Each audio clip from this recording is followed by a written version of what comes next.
नमस्कार, बहुत स्वागत है। देख रहे हैं ज्योतिष राहट के। मैं हूं आपके साथ आपका एस्ट्रो फ्रेंड संतोष संतोषी। आज बात आंख के फड़कने की। दाहिनी बाईं, स्त्री पुरुष, शुक्ल पक्ष, कृष्ण पक्ष, पूरा इतिहास इसका, पूरा इतिहास भूगोल इसका, पूरा लेखा जोखा इसका, सब कुछ हम बताने जा रहे हैं। सब कुछ हम आप तक पहुंचाने जा रहे हैं। आंखों का स्फुरण, क्या किसी भी अंग का फड़कना, बाजुएं फड़कती हैं, छाती फड़कती है, थाइस फड़कते हैं, आंख भी फड़कती है। सबसे ज्यादा प्रचलित आंखों का फड़कना होता है। आज इसी विषय पर हम आपको पूरी जानकारी विस्तार से देंगे। अगर आपकी आंखें फड़कती हैं तो आपके लिए क्या संकेत देती हैं। सबसे पहले ये जान लीजिए कि कब आंखों का फड़कना कैसा फल देता है।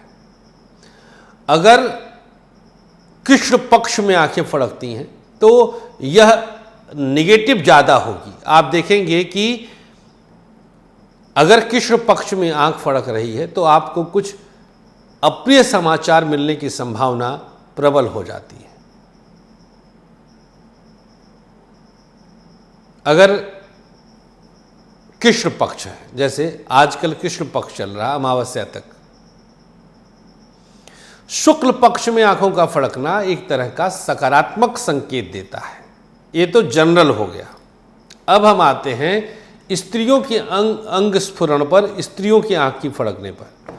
ऐसी मान्यता है, ऐसा आपको जनश्रुति मिलेगा कि स्त्री की बाईं आंख फड़कना शुभ होता है, दाहिनी आंख अशुभ होता है। पुरुष का दायां अंग शुभ होता है, बायां अशुभ होता है। मैं आपको बताना चाहूंगा कि यह किंवदंती है, यह सही नहीं है। किसी का भी दाहिना शुभ होता है, बायां अशुभ होता है, किसी का भी। इसी तरह से प्रचलित यह है कि स्त्री का बायां हाथ देखा जाता है, पुरुष का दाहिना। शायद इसके पीछे का तर्क कोई ये दे कि स्त्री को वामांगनी कहा जाता। तो वामांगनी तब होती है जब बगल में पति खड़ा होता है। अब किसी का विवाह नहीं हुआ है तो उसका क्या वामांगनी का प्रभाव होगा उसका। तो ये सिर्फ जनश्रुति है, कहने वाली बात है। हम तो बचपन में यहां तक सुनते थे कि स्त्री के हाथ में दहिना पति का होता है और बायां उसका अपना होता है। ऐसा कुछ भी नहीं है। ये सब ढकोसला है, मिथ्या है, झूठ है। हर किसी का दाहिना पॉजिटिव, बायां निगेटिव। दाहिना लग्न कुंडली, बायां नवमांश कुंडली। दाहिने की घटनाएं बाएं से वेरीफाई होती हैं, जस्टिफाई होती हैं, सर्टिफाई होती हैं। आएंगे कभी, इस पर भी आएंगे। तो प्रैक्टिकल बात करो। सुनी सुनाई बात पर यार हम थोड़ी ना जाएंगे, जबरदस्ती है। काहे ऐसे क्यों मान ले हम? कुछ लॉजिक तो दो। ऐसे क्यों माने हम? इसका एक वजह दो। आप बोल रहे हैं तो हम मान लेंगे, आप तर्क दे दो, मान लेंगे। आपका बोलना ही थोड़ी ना मानने की गारंटी है। मैं तो नहीं मानता, कभी नहीं मानता। मैं किसी कीमत पे नहीं मान सकता। तर्क दो, मैं पैर छू कर मानूंगा मैं। तो किसी की भी बाईं आंख का स्फुरण, बाईं आंख फड़कना, चाहे स्त्री हो या पुरुष, अशुभ होगा। एक्सेप्शनल केस, अपवाद स्वरूप कोई स्त्री, कोई पुरुष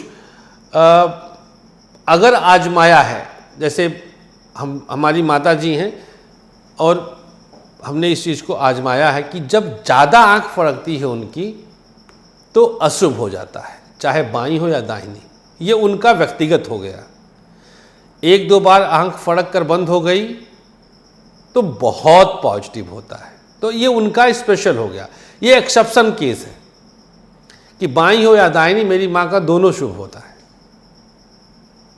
बट सामान्यतया एक जनरल वे में अगर देखा जाए तो पुरुष की आंख या स्त्री की आंख अंग स्फुरण में दाहिना हमेशा पॉजिटिव होगा।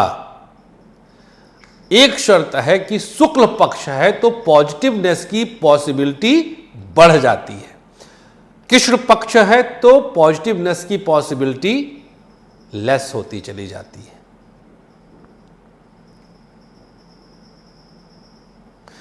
तो अब से अंग स्फुरण पर, अच्छा मान लीजिए कि बायां फड़कना शुरू हो गया, शुक्ल पक्ष चल रहा हो, आप होनी के अनहोनी के डर से चिंतित हो जाएंगे। क्या उपाय किया जाए अब इसके लिए, ये बहुत अनिवार्य है, इसको समझना बहुत ज़रूरी है। गौ माता को काले तिल, उसमें 7 लौंग डालिए, एक कटोरी में रख लीजिए और खिला दीजिए। बस इतना छोटा सा प्रयोग करते ही आपके लिए एक अलग तरह का आनंद आएगा। तत्क्षण कर लीजिएगा और वीडियो को शेयर करिएगा। जहाँ जहाँ अंधविश्वास है, जहाँ जहाँ लोगों के मन में दिक्कतें हैं कि ये हो गया तो ये खराब हो गया, ये हो गया तो ये खराब हो गया, वहाँ वहाँ लाभ के अवसर बन जाएंगे। थैंक यू सो मच आपके मोहब्बत के लिए। तो मुलाकात कर सकते हैं आज और कल 2 दिन पुणे में, इसके बाद 13-14 मुंबई, 20 और 21 ये 2 दिन हमारा अहमदाबाद में टूर रहेगा। अपॉइंटमेंट दिए गए नंबर पर कॉल कर सकते हैं और हाँ, बहुत ज़्यादा आंख फड़के तो होलाष्टक अनुष्ठान में भाग भी ले सकते हैं। बहुत बहुत शुक्रिया, थैंक यू, नमस्कार, श्री राधे।